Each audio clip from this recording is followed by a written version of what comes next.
and thank you so much for joining me. I've got such interesting information that I'm going to share with you tonight that really does change the game.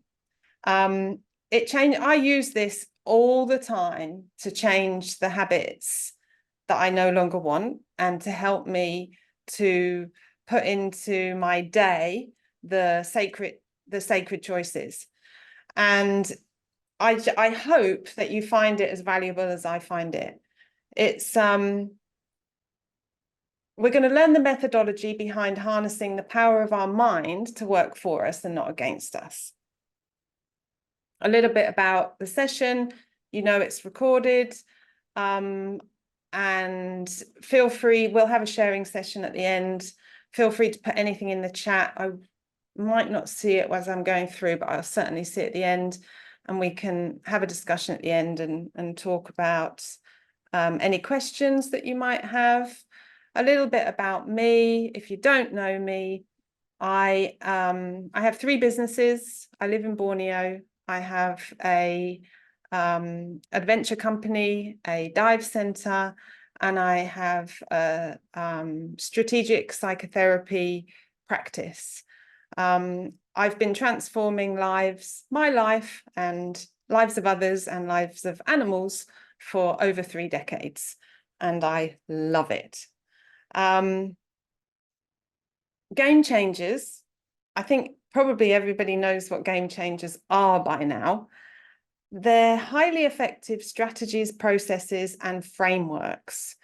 They're skills, actually. That's what they are. We're learning skills, how to manage the complexity and the ambiguity of these amazing lives that we have. And in particular, what game changers do is they help you do what you say you want to do. So what you decide you want to do in your life, these will help you get there. Now, I always caveat it by saying, these really work for me, and they really work for the people that I work with, but take from it whatever you choose. I'm sharing what works for me. It may not work for you. You may not agree with it, but just, it's all about sharing. That's what this platform is all about. So the overview for today's session is we're going to look at the brain, and we're going to look at the psychology of behavior change. We're going to look at how we can align our intentions with our actions, because we all know what we should be doing, and we've all tried to do it a million times. But why do we just keep falling off these wagons? I'm going to run through how to implement today's game changer. And then I'm going to introduce you to a program that I'm starting next weekend, which is about mindful eating. It's an 8-week program. And then I'm going to gift you with a little hypnosis session, which I just love. And so that we're going to use the power of our subconscious mind for whatever positive transformation you want to bring into your life. It'll just soften it and make it a little bit easier for you. Let's talk terminology. So we're going to be looking at the brain. It's going to be a bit heavy going at the beginning, but just stay with it because it does get easier. The brain is a highly complex organ, and it's the command center for our central nervous system. I'm not a neurologist, so I'm not going to go deeply into the brain because it's probably the most complex thing in the known universe. But for the purpose of psychology, we'll talk about different areas of the brain and how they fire and wire together. When we talk about the mind, this is more the collective of our thoughts, our processes, our emotions, our beliefs, our behavior, our imagination, creativity. And it's also processes that arise from the brain activity, which we're going to be discussing. The body we know is our physical vessel, but it's also plus the mind.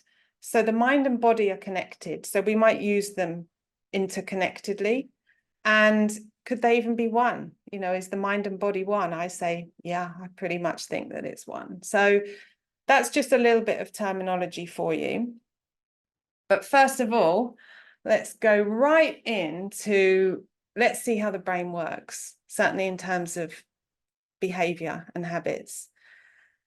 Our brain can be divided into several interconnected regions, and they each serve different functions, but they ultimately contribute to our survival and our well-being.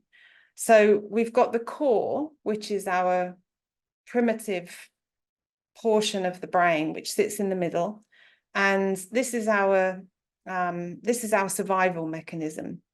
Within the core is the amygdala, which you know is the fight, flight, freeze. And the core part of the brain is responsible for our instinctual responses, like breathing. We've then got the prefrontal cortex, or the PFC, which is at the front of the brain. This is responsible for the higher cognitive functions, and it's younger than the survival brain. So it can more easily go offline, and it can more easily be overpowered by the survival core part of the brain. But the PFC is responsible for planning, decision-making, problem-solving, and impulse control. We've then got the orbital frontal cortex, which is very closely connected to the PFC, the prefrontal cortex. And we can think of this part of the brain as the decider. It's very powerful. And this is the part of the brain that we're going to be working with today. This is responsible for processing rewards, outcomes, and guiding our goal-directed behavior. Ultimately, understanding how all of these work and the relationship between all three of these areas, the survival, the planning, and the decider, can empower us to make powerful, profound, sometimes unbelievable changes with ease. Now, the relationship between the core, survival, the PFC, prefrontal cortex, planning, is dynamic and interconnected. This is both bad news and good news. The survival brain is driven by instinct and primitive impulses, and this can override the more rational functions of the PFC, especially in situations when we're not in homeostasis. So we're in situations of stress or heightened emotion. For example, when there's a perceived threat, the survival brain will fire the amygdala, and then the amygdala will trigger the fight or flight response before the PFC, the prefrontal cortex, has even had a chance to fully assess the situation. The good news is, with awareness of what these three are doing, we can rewire and reprogram the hierarchy, or the reward hierarchy within the brain, for what we actually want to do. So that's what we're going to be looking at doing. First of all, let's look at the psychology of behavior. So behavior,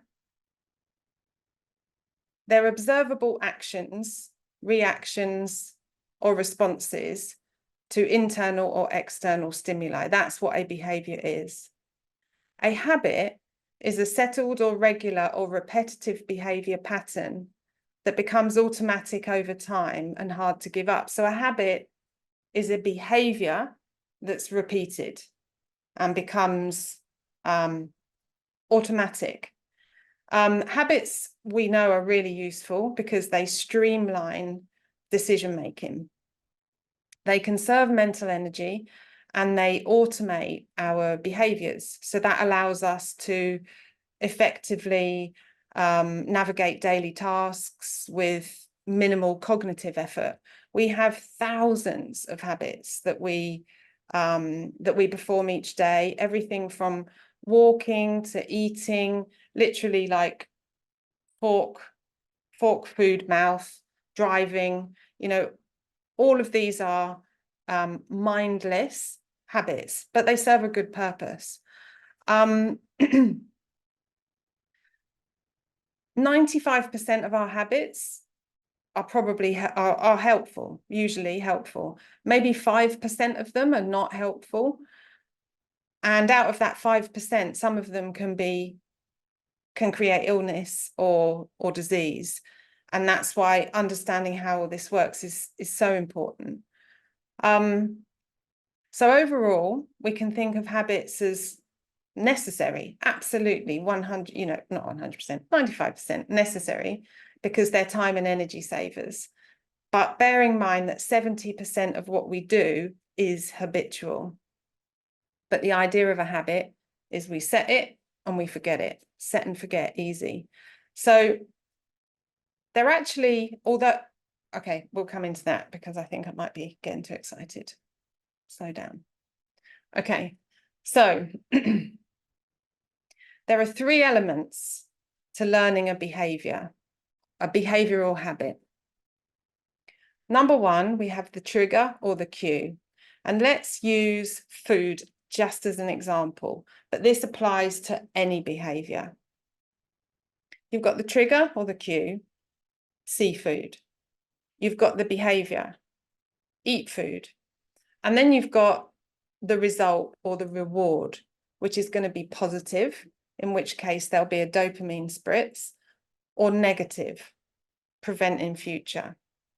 Now, bearing in mind that 70% of this is habitual, we have to understand how this is being worked out in our brain. And that's what I'm introducing to you here. Because when our brain, mind, body are connected, this works really well. These 3 centers work really well because the PFC, the prefrontal cortex, it has time to rationalize, for example, in this case, not overeating. I'm going to show you an example in a moment about broccoli versus ice cream. I don't know if any of you have ever seen a baby. It's so interesting. This has been studied, broccoli versus ice cream moment, and you see babies eating broccoli and eating ice cream. So you actually see what the brain is doing just by how they respond. So we'll go through that in a moment. But suffice to say, the methodology here from the brain is good when we're in homeostasis. But when we're bored, in pain, distracted, feeling discomfort, in fight, flight, or freeze mode, everything gets controlled by the core. So that's why we have to have these, the core part of the brain. So that's why we have to make sure the hierarchy is how we want it. Okay, we're going to go one step deeper and look at, take this example of broccoli versus ice cream, so that we have a good example of how the triggers, how the elements to this learning behavioral habit is put together, how the jigsaw is put together. So first of all, this broccoli versus ice cream is a thing that you can Google later just to see the baby's face.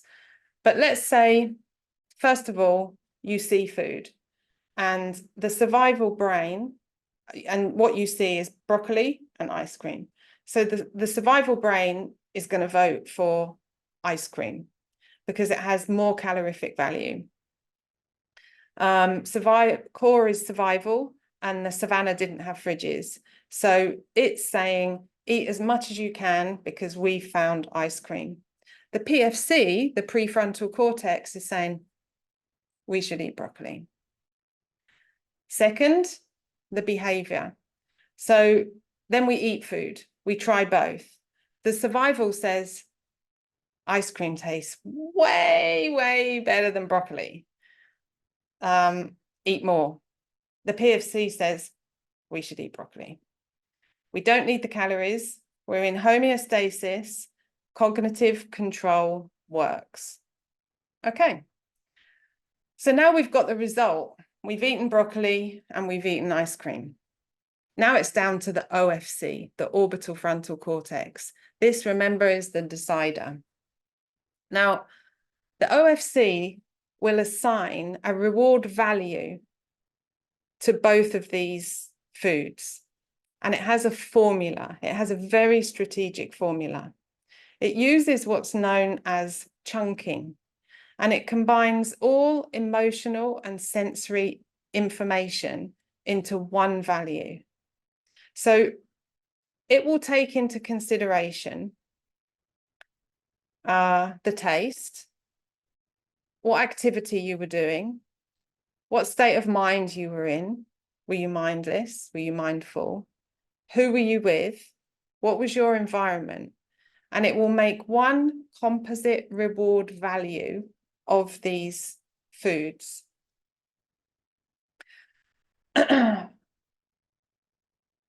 If you repeat this many, many times, and you take the same option many, many times, that's when it becomes a habit. This reward value is locked in, and future decisions are based on the predictive processing, so the potential result of the reward value that it's assigned.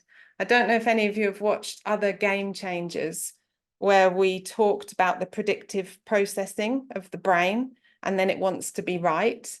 So it doesn't always reference this PFC to say, are we actually right? Is this ice cream still the right thing to do? Boom, it's got the reward value. Now, I've referenced here a 1970s mathematical equation for reward models, and it was written, the science behind this is from Rescola and Wagner model, which you can look into. It's fascinating. I've studied it. It's absolutely fascinating how this OFC assigns these reward values into this hierarchy.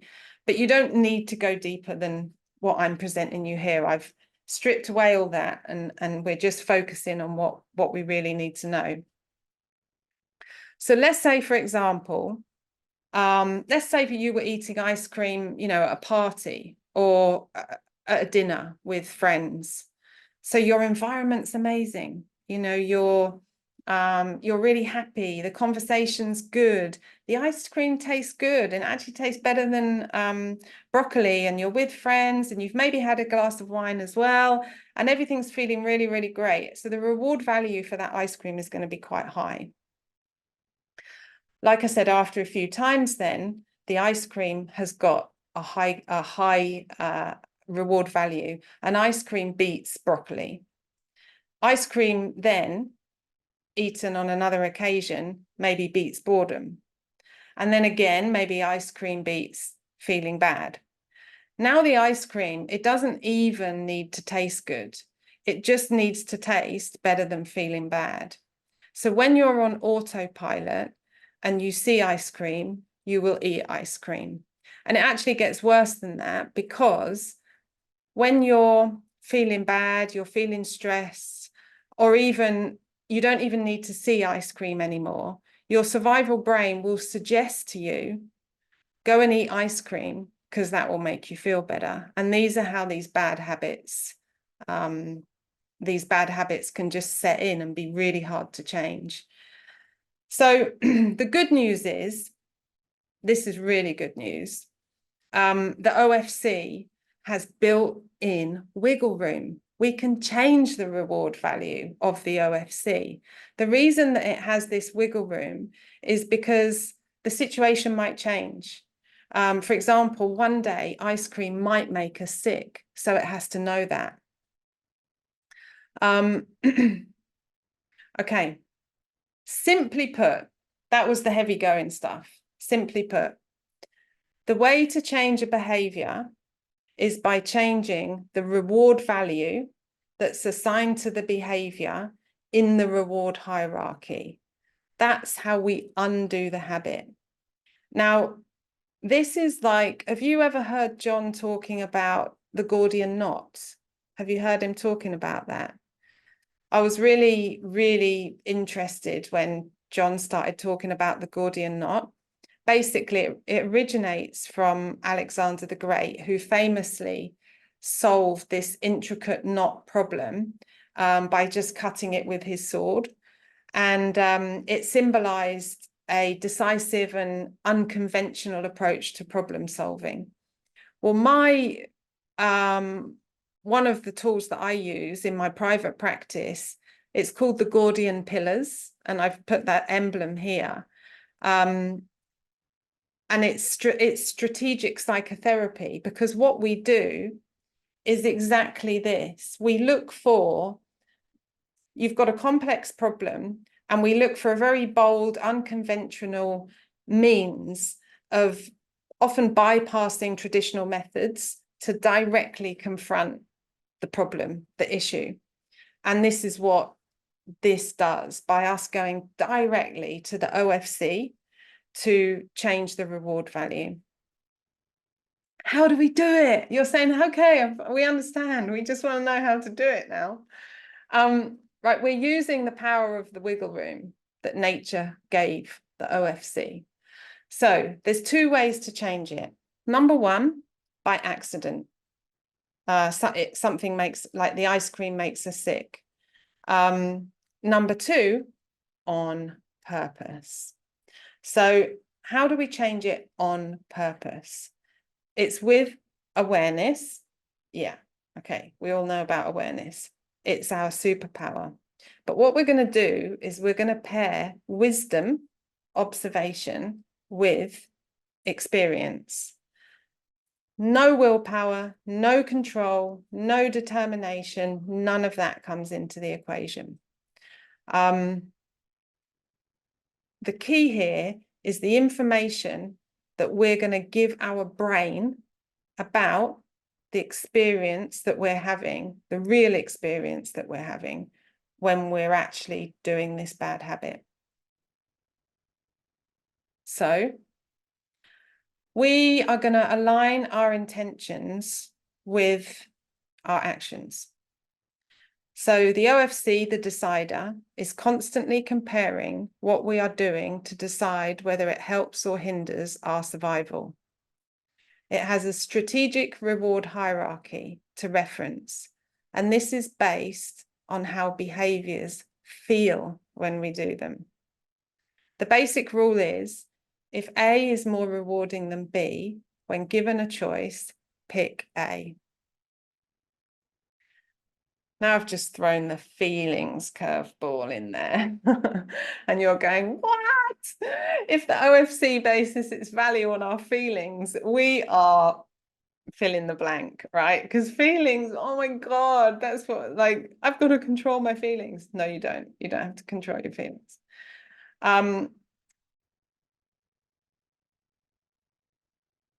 Very important distinction here about feelings. This session, we can't go into the feeling one. I work with people on thoughts and feelings a lot, and it's so brilliant. But basically what I will say to you is, or I'm going to ask you a question. I'm going to ask you a question, and maybe you can think about this. How do you know what feelings to pay attention to and which ones to ignore? How do you know that?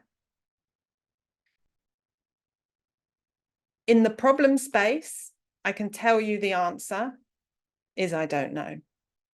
Whatever the problem space is for someone, they don't know how they are distinguishing between which feelings to pay attention to and which ones to ignore.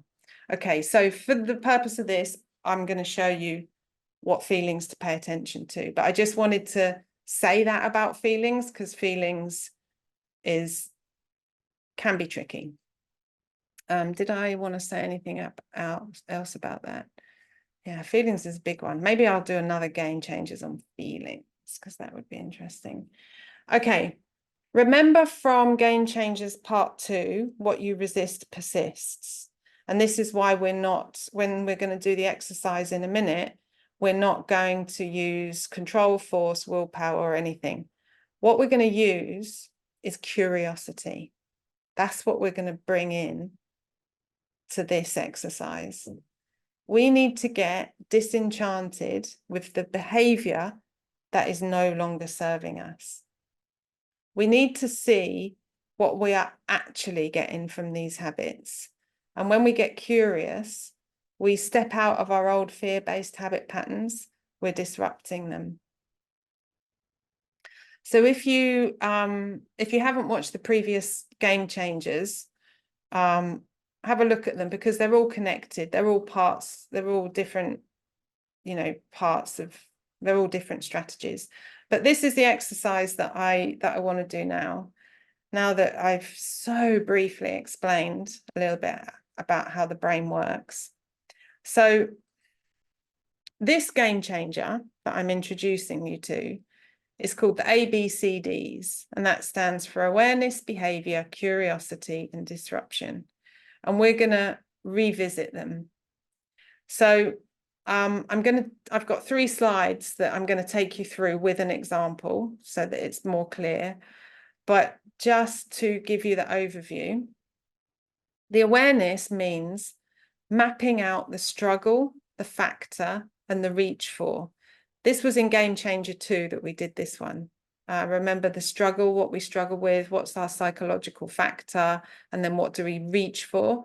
What do we comfort ourselves with in the discomfort? Behavior, what is the behavior that's not serving you anymore that you want to change? Curiosity, what does it really feel like? Replace control with curiosity. Disruption, then we would have changed the reward hierarchy. So we're blending wisdom with feeling to change the reward value and create a different reward hierarchy. We feel the joy of letting it go, the behavior that we don't want, and then we repeat it, and then we repeat it, and then we repeat it. And then one day you will realize that you just don't want to do it anymore. And I have had time and time and time again, people say to me, and I do it myself with things, I just didn't want it anymore. I just don't want it. Okay, this was from Game Changer 2, if you remember. So I'm going to give you my example. Actually, when I have to write, when I have to do my blogs or my website, or when I have to create presentations like this, that's what I struggle with. It's one of my struggles. The psychological factor, why am I struggling? Is because it's hard. It's hard for me to condense all this information that I want to share into 1 hour effectively. I don't know where to start sometimes. I don't know where it's going to end. So there's a lot of ambiguity there, and it's like heavy on my head. So I'm easily distracted. What do I reach for? I Google something, I check emails, check social media. I might have a coffee, too many biscuits. If I'm working in the evening, I might have a glass of wine. Used to have soju at 2 o'clock, don't do that anymore.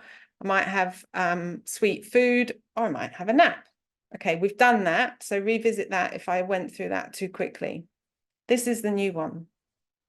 Now, be really brutal, but be kind to yourself. We're being brutal because we have to know what these things are really doing to us. But be kind and compassionate. No judgment. Okay, in the problem space. So what I've just told you, the distraction that I look for from my discomfort is here. Google something, emails, coffee, too many biscuits, sweet food, nap, glass of wine. Now, this is where I bring the curiosity now. How do these things really make me feel? Stop. How does it really make me feel? And we've got to write it down. If I Google something, check emails, or play with social media when I'm supposed to be preparing a presentation, I feel frustrated. I feel disappointed with myself. I feel weak. If I don't do my work, if I get up every 10 minutes and I make coffee and I eat too many biscuits, I give myself tummy ache. I might feel sick. If I eat sweet food, I feel really sick. I hate the wrapping of like sweet food and biscuits and anything in a wrapper. I hate it. Anything with artificial colors, I hate it. I even think about, you know, I've made my body consume this thing, and now it's gone. I haven't got my work done, and now my poor body is having to deal with all the crap that I've just put in it. If I go and have a nap, did I really need the nap? Sometimes I do, but you know, if it's the discomfort of my work that I have to get away from, I probably didn't. A glass of wine. You know, I think to myself, I'm better than this. I didn't need that glass of wine. And then after the wine, I feel sluggish. I feel like it's toxic and I have regret.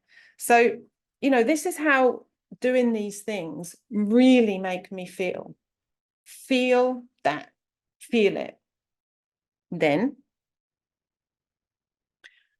we do an analysis of when we don't do those things, when we intersect, when we pattern disrupt, which I think it was Game Changer 3, I think we talked about pattern disruption. How then do I feel? Okay, so if I don't do all the Googling and social media and everything, if I say, okay, you can do all that in 10 minutes, but do another 10 minutes of work, how does that make me feel? I feel proud with myself because I get more work done. What if I have a herb tea instead of coffee? It makes me feel healthier, cleaner, more wholesome. What if I eat fruit instead of biscuits?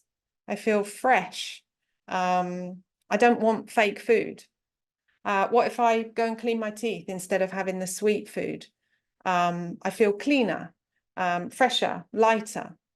What if I go for a walk instead of having a nap or having a glass of wine? I feel lighter, I feel awake, I feel energized, and I feel proud of myself. Feel that. Feel it. You really feel it. And then repeat it, repeat it, repeat it. And at some point, and it will not take too long, a new habit is formed.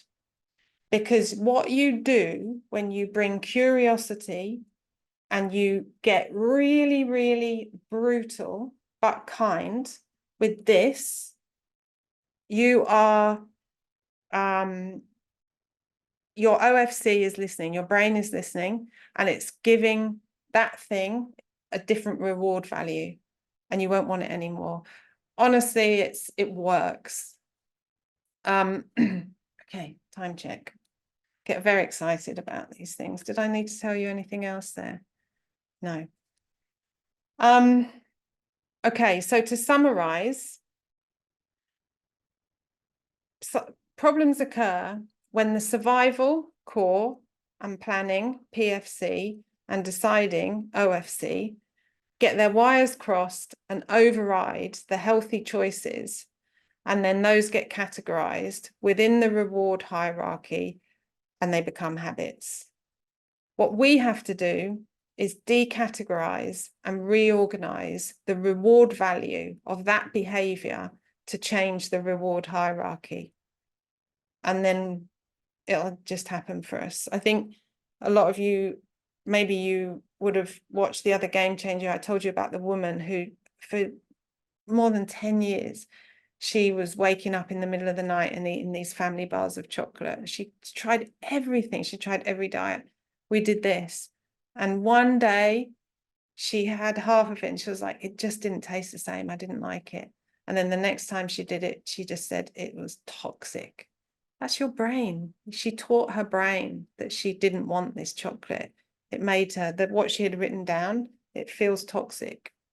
So that is, oh my gosh, that took a while, but I hope it made sense. I really, really hope it made sense.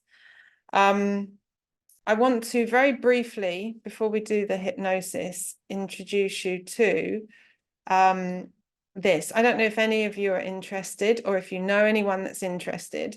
So I had a few people contact me through the discovery calls, and what people really want to do is they want to improve their relationship. They want to transform their relationship with food. And so this is an 8-week program starting next Saturday. So yeah, I mean, it's a program that I run usually on a one-to-one, very, very successful. It's for individuals who is chargeable. It's off the Lifebook platform. It's a private program, maximum 10 people.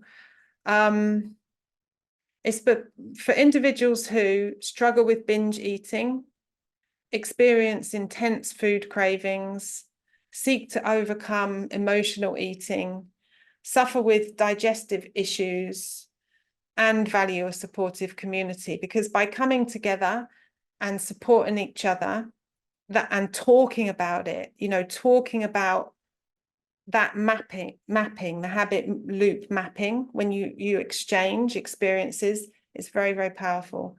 I did put a little asterisk about the digestive issues, because some IBS, I need to know if you've got IBS, I need to know that you've had a medical assessment, and because we need to eliminate potential physical issues. But if the doctor has said, you've got IBS, there's nothing more I can do for you, then this has had very positive outcomes.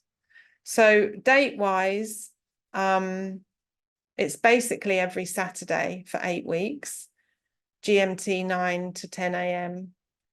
That's with me. And then if you remember, some of you will remember Benny, I'm working with him on the mindful movement and meditation. So he's on, I can't remember what day he does. I think it's Tuesday, but it's all included in the package. And then what you get is, like I said, maximum 10 people. There's 8 therapeutic coaching sessions with me, 8 mindful movement sessions with Benny. There's lots of personalized audio and video. It's all online. And I'll be using clinical hypnosis and NLP to help with the transformation, because, cognitively there's often resistance, but if we go in through subconscious, then it's very powerful. And there's lots of different routines, practices, tools, shift in the way body feels, performs, looks. So that's that. Maybe I'll just put my website on this event so that you can book. I'll put the website link, the booking page for it, so that you can see how to book. Summary. Okay, so we looked at the brain and the psychology of behavior change, and I'm more than happy to expand on this. I know that was a lot of information in a really short amount of time. I'm really happy to expand on this. If any of you want to book that discovery call with me, it's completely free, 20 minutes. Then we had the techniques to align intentions with actions. Today's game changer was the ABCD. I introduce you the mindful eating revolution that starts next Saturday. And now we're going to have a little hypnosis session for anyone that wants to. So what I'm going to do is I'm going to close the slides. Let me tell you about it first. So what I thought I would do now is a little hypnosis to improve your tolerance for ambiguity. It will improve your tolerance for uncertainty. Ambiguity is uncertainty. And whenever you want to make change in your life, there will be uncertainty. There's uncertainty in life, full stop.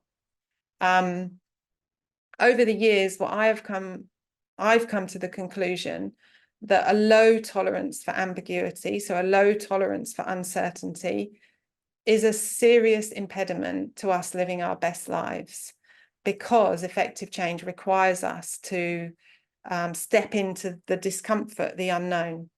So that's why I thought I would do this, because last week the last game changer there was about control, right? You control so much more than you think you control. Basically, you create your reality. Your problems are sort of 90% created in your mind. So that was about control. This is another pillar, the tolerance for ambiguity. A habit can change within days. Really, it can change within days. I've seen it change within days. I think it depends on how firm it is, what it is, and what you do to change it. I can tell you so many stories of habits changing in less than a week, really. Yeah. How can we make it stay in the new habit and not fall back? By doing exactly what I just presented to you. Mapping it out, bringing curiosity instead of control. What I just presented to you is simplified because it was so quick. But when you bring into that hypnosis, you know, the subconscious, get your subconscious on board with what you want to do, and it becomes easy. You know, it really does. But yeah, maybe I'd love to just chat with you more about this, but we're running out of time for the hypnosis, and I have to respect the time. Okay. Does everyone want to do hypnosis? Everyone happy with that? Okay, let's do it. I love it. I love hypnosis. It makes me feel so relaxed. Okay, just a little bit about hypnosis. It's not mind control. I'm not going to be controlling your mind. You're not going to have any like massive revelation. Well, you might do. But generally speaking, people during hypnosis, they just feel it's a really relaxing experience. You don't even realize your cognitive brain will just go, oh, you got this. I'm just going to calm down for a little while. That's it, right? You can still move, you can talk, you can get comfortable, whatever you want to do. There's no wrong. Okay, now we're going to take a couple of deep breaths. Get yourself in a nice, comfortable position. And when you're ready, just close your eyes and let everything go. That's right. Drifting off into no place in particular. Knowing what you know and not knowing what you don't know. Give yourself permission to be exactly who you are in this moment. Knowing that the breath you are taking in this moment is your life. The past is just a memory, and the future has not happened yet. You have not created and chosen that chapter. Knowing that there are things we know, and there are things we think we know that just aren't so. You might start to feel the first signs of comfort and ease. You might notice the support of the chair, the stillness in your legs, and different thoughts that pass within your mind, like clouds moving across the sky. That's right. You might notice different tones in my voice, different sensations in the body, or the temperature around you, as this comfort and ease broadens and deepens. And some people notice different sounds, or maybe silence. You might notice colours or spirals behind your eyelids, or it might be grey. Some people feel their diaphragm expand and deflate.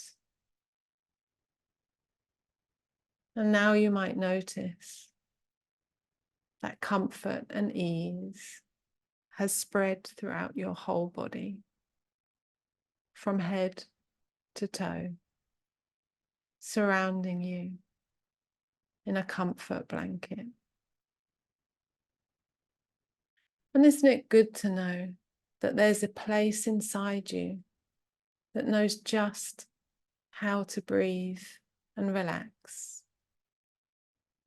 And those deep and relaxing breaths, they just seem to come. It's not something we need to pay attention to. It's a function of our incredible body. There are so many things that our body does for us that are unknown to us, and we really don't need to know all of them. But it's useful to know how some components work, because we can use this information to work for us and not against us. We were learning earlier about how our brains assign a reward value to behaviours. I find this really interesting because when we are mindful about how we really feel about a behaviour, we can bring wisdom to our consciousness, and we can tell our brain how we really feel, and our brain will listen, and it will understand, and it'll take note for further reward processing. Our brain is a complex organ. We don't need to know everything about our brain to make it work for us. And you know, we live in a world full of unknowns. We always have done. You have never known what would truly happen tomorrow, or even later today. You cannot escape the uncertainties of life. This is one thing that is certain. There will always be uncertainty. And just because it's unknown, that does not make it bad. Just because it is known does not make it good. The unknowns of life are everything, the good, the bad, and everything in between.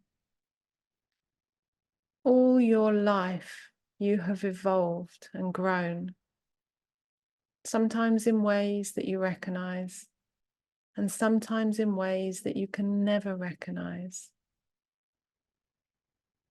There is a you of the past, there is a you of the present, and there is a you of the future. So there is a bare minimum of 3 of you. And if you were to step outside of yourself now and become an observer, let's step outside now and look back at yourself sitting in that chair. Now, as the observer, you can go way back and observe yourself as a young person. You can probably think of things that you never knew then, that were impossible to know. So many things. Things like AI, or even the internet, or even, for some of us, daytime TV. These things, they didn't even exist when you were the age that you're observing right now.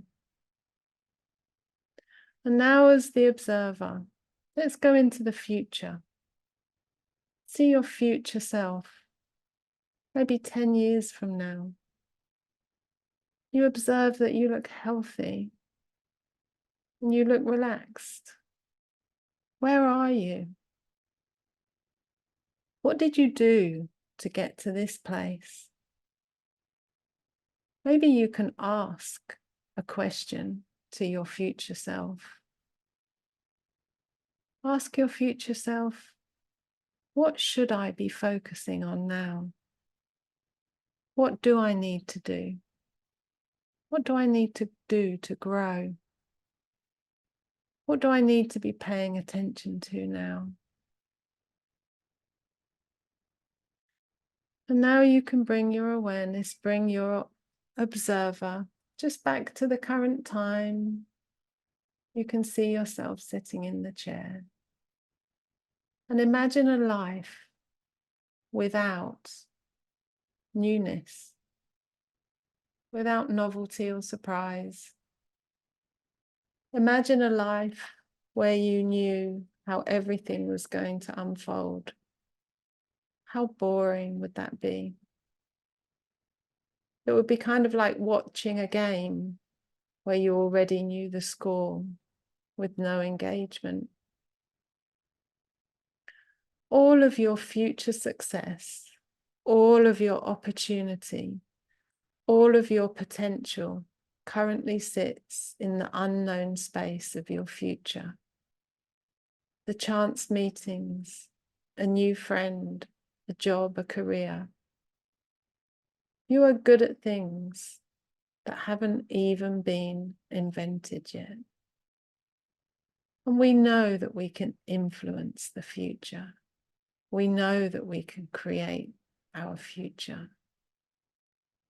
But the unknowns are where the real excitement lives.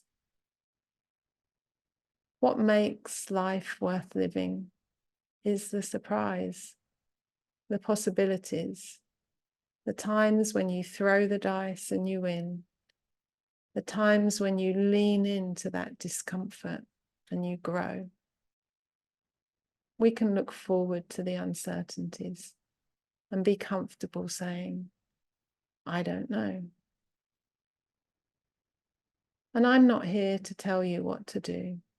This is your experience. I cannot make you do or feel anything.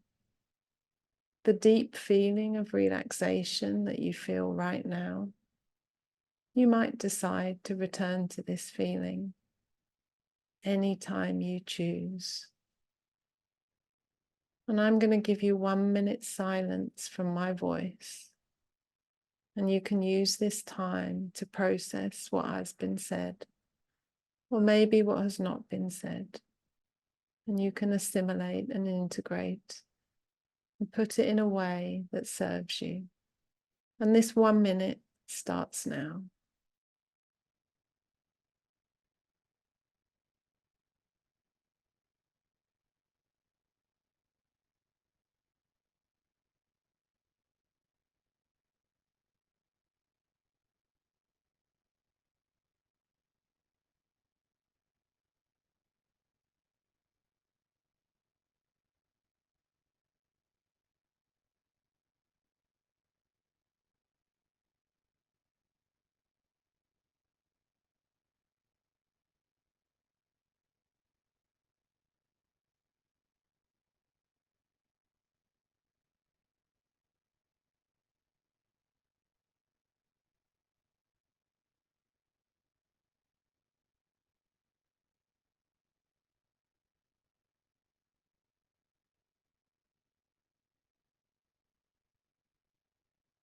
And I'm wondering what future awaits you when you choose which behaviors you want to change.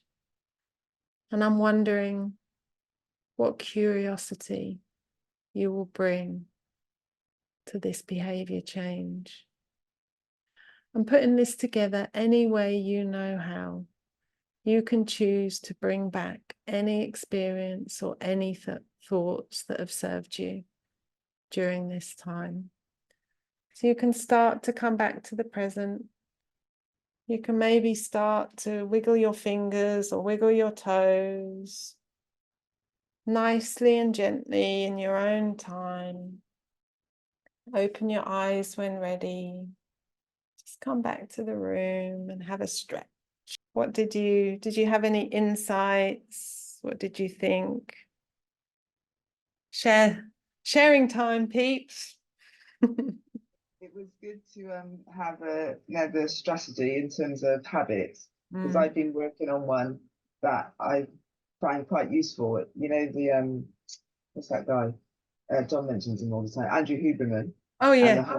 Yeah, so that whole what do they call it? Task bracketing. Okay. And about the procedural memory, So you associate a certain time, like the habitual ones where you brush your teeth, you don't even think about it. Yeah. So I've been sort of putting some activities in times. So now I wake up, it's for my strength training because I never used to get around to doing it.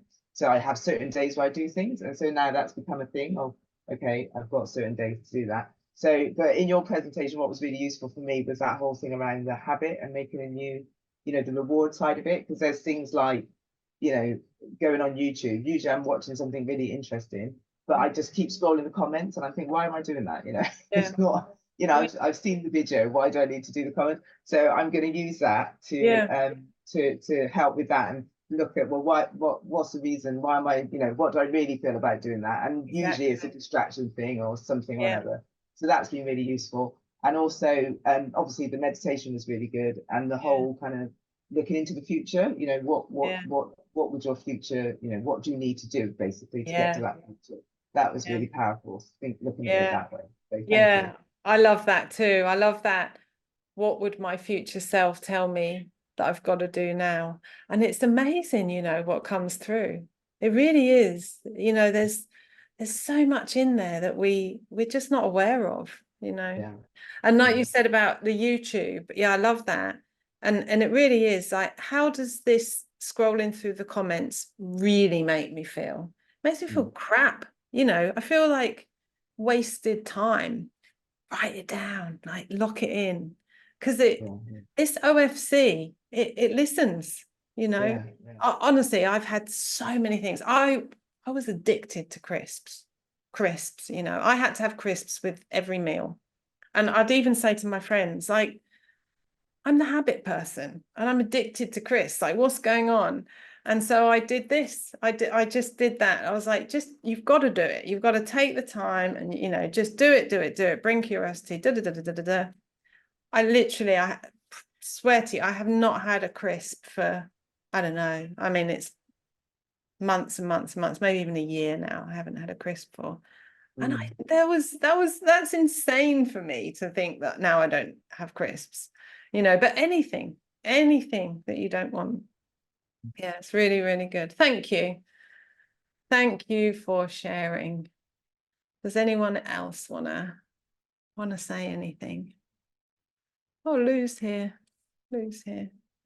That's in the chat. I enjoyed it. Are the recordings of past sessions available? Yes. They are, if you go to any of those past events, there's links. There was 4, I think, that I did before, and they're all connected. They're all strategies, tools, to do what we say we want to do. So yeah, just go to any of the previous events. And maybe what I could do is I could even copy and paste that into this event, on the live book when I do the recording, so that you've got them all there. They're all on my YouTube channel, actually. I started a YouTube channel. I'm not very good with social media. I don't even want to be very good with social media. I don't have the time for it. But I did actually start a YouTube channel just so that I can put these recordings on there. So you can go and have a look at that. I think I've got like 11 followers, all from life books. I'm like so happy. But no, I'm not really into that. Felt wonderful. Thank you. Unfortunately, I have to leave. Oh, that's okay, Miriam. I've used some of your past advice from the other sessions too, and my new habit is growing. Awesome. So hey, thank you kindly to share. This was very inspiring, helpful. Enjoyed it. Great. Yeah, I enjoy it too. I love it. Thank you very much. Melanie. Yes. Hey, thank you as always. That was lovely.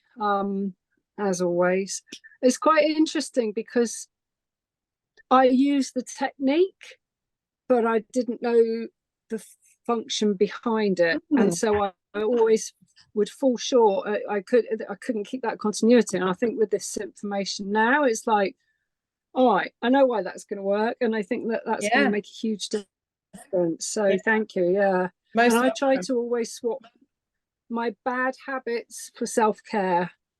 Yeah, That's Yeah. what I try to do. Just a 5 minutes, oil my nails or do something, do some self-care, or get in touch with somebody that I Good have been meaning to get in suggestion. touch with that I haven't. Anything Suggestion. that's on my kind of sacred choices that I've Yeah. been weak on.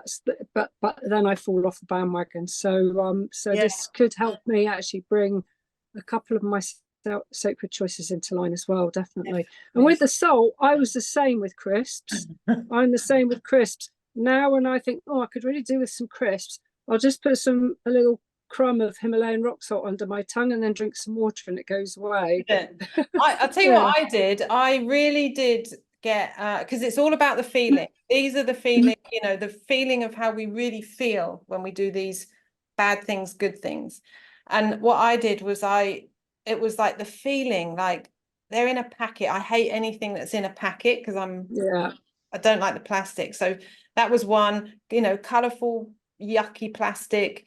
And then I was just thinking it's like eating a cardboard that's covered in something fake, and then I'm making my body, and I visualized then making my body process this for the next 10 hours. And I was like, I'm so sorry, body. How does that make you feel? But it's really getting in touch with those feelings, that's what changes the reward value. But yeah, it's a thing, it's powerful. It's really powerful. And what I'll do I was going to say, in the end, I'll put the chart, because I've actually got a chart that I give to clients. So I'll actually put that so you've got it in one, because on here it was like 3 slides, but it's actually one thing that you can just use. Okay. Get it out. I was in and out today throughout, so I'll be watching the recording to catch up. So thanks for recording that. Yeah, no. Yeah. And really lovely again, a different experience with you. That's the only time I've done hypnosis or NLP, whatever, is with a woman, is with you, and it was a different experience, and more colors, more I don't know, so maybe I need to search out women or put some meditations on YouTube and things. I know you just said you're not technological, but I adore the guys, but it does bring a different element up in the feminine, no doubt about it. Yeah, I do mean to, I do. Not enough hours in the day. Not enough hours in the day, and I really do prioritize getting outside and moving a lot. I try to, that's really important for me. So I do struggle to sit at a computer, but often through choice. Like, I don't want to be at a computer all the time, but I do put more and more on there. So if you don't follow me, be my number 12 follower. Record an outside meditation down by the dive center, or that'd be lovely. Yeah. Good. Thank you. Yeah, thanks for joining. Anyone else want to share, or should we call it a wrap? Should we wrap up? Yeah. Okay, listen, I would love to know, if when you implement these things, what changed, what's the outcome? And just give me some feedback, because I really love it. I really believe in this, and I just love to hear the experiences that people have with these game changers. So let me know. Okay.